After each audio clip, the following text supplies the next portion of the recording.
The research station's warning klaxons had been silent for 3 days now, but Commander Jake Morrison knew that meant nothing. The temperature readings on his wrist display showed minus 47 degrees Celsius and dropping. Outside the reinforced, titanium walls of Outpost Omega-7, the frozen wasteland of Kepler 442c stretched endlessly under twin purple suns that provided little more than twilight illumination. Jake pressed his face against the observation port, watching crystalline formations dance across the viewport's outer surface. Somewhere in the howling storm beyond, his alien companions had vanished into deep hibernation, leaving him completely alone on a planet that seemed determined to freeze everything solid. The Velians had been excellent research partners for the past 8 months. Their reptilian physiology and advanced biotechnology had complemented human engineering perfectly during the terraforming surveys.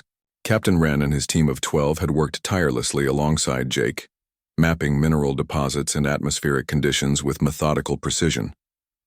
But when the planet's irregular orbit began carrying it farther from its binary star system, the cold-blooded Velians had no choice but to enter their species' natural hibernation cycle. Jake remembered Wren's final words before sealing himself in the biopod. "Your mammalian metabolism should sustain you, human. We shall emerge when the warming cycle returns in 90 standard days. 90 days. Jake checked his chronometer again. 43 days had passed, and the station's primary heating system had failed 6 hours ago. The backup generators were running on emergency power, barely maintaining life support in the central hub. At this rate, he would freeze long before the Velians awakened. Jake made his way through the station's cramped corridors, his breath forming visible clouds despite the heated environment suit. The engineering bay held spare parts and tools, but nothing designed for the extreme conditions now developing outside. He needed insulation, and he needed it fast. In the storage bay, Jake surveyed the supplies with growing frustration. Standard thermal gear, emergency blankets, and heating units would not suffice for extended survival in these conditions. His eyes fell upon several containers marked with Velian script. Opening them revealed thick, luxurious pelts that the aliens had collected during their biological surveys. The Velians studied native wildlife extensively, cataloging species and gathering samples. These particular pelts came from creatures they had designated as frost bears, massive white-furred predators adapted to the planet's harsh climate cycles. The fur was incredibly dense, with multiple layers that trapped air in complex patterns. Jake ran his fingers through the material, noting how it seemed to retain warmth even in the cold storage bay. Working with desperate efficiency, Jake began crafting a survival suit. His engineering background served him well as he analyzed the fur's thermal properties. Each pelt had guard hairs that repelled moisture and an undercoat so fine it felt like silk.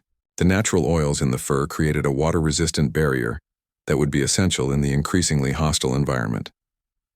Jake used the station's fabrication unit to create a lightweight frame from carbon fiber struts. The frame would distribute weight evenly while maintaining the fur's insulating properties. He carefully measured and cut the pelts, creating overlapping layers that would trap warm air close to his body while allowing for mobility. The helmet proved most challenging. Jake needed clear visibility while maintaining thermal protection around his head and neck.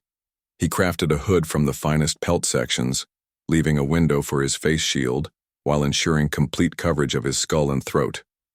The breathing apparatus required modification to prevent condensation from freezing in the bitter cold. As Jake worked, the station's temperature continued dropping. Ice began forming on interior surfaces despite the running heaters.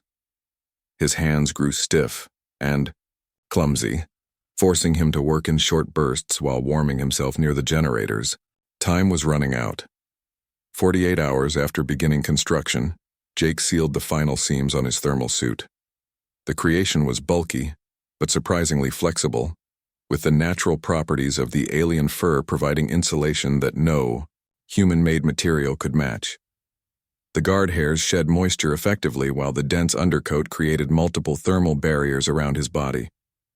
Jake tested the suit in the station's coldest section, the communications array where exterior, Vents had failed. Even at -30 degrees, the suit maintained comfortable internal temperatures. His body heat warmed the trapped air within the fur layers, creating a personal microclimate that could sustain him indefinitely. When the station's main power finally failed completely, Jake was ready.